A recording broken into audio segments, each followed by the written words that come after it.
Hello everyone. Let's look at linear regression, how we can perform linear regression using the Excelsior web app. Before we can start linear regression, we need to upload a file. We choose a file. This is admission predict data, this is a dataset downloaded from Kaggle. We will see what it is.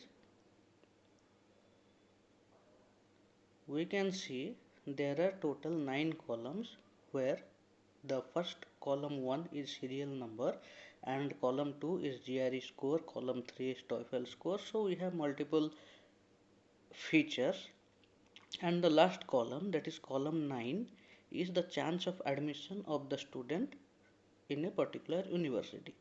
So now we want to remove the header, we want to remove rows with all non values, that is not a number, and also we want to save it to the backend. Now let's click edit file, and column number 1 is the ID number, and we want to remove the IDs as this is not an applicable feature for any type of application. After we edit the file, you can see we have 8 columns. The first column, which is the ID number, was removed and all the headers are removed, and we have only the clean data left with us.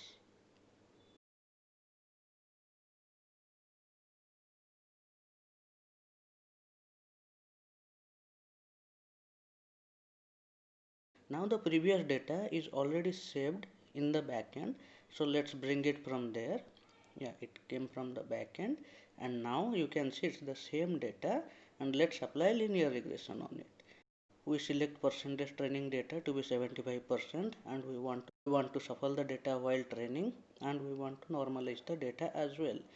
Now the output label column is default is the last column, which is column 8, and it's correct in this case. So let's train the data.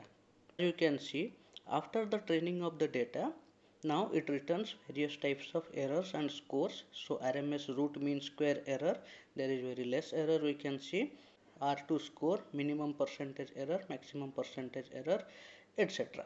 The graph is automatically plotted, and you can see the actual values and the predicted values nearby. The predicted value is 0.82 and the actual value is 0.8, which is good enough. And in another case, the actual value is 0.71 and the predicted value is 0.67, close enough. Okay, so this is how we can check how our algorithm worked, and this the below plot provides the percentage error. The percentage error are high at some point, low at some point, and we can also download the weights or the parameters generated by linear regression. Thank you.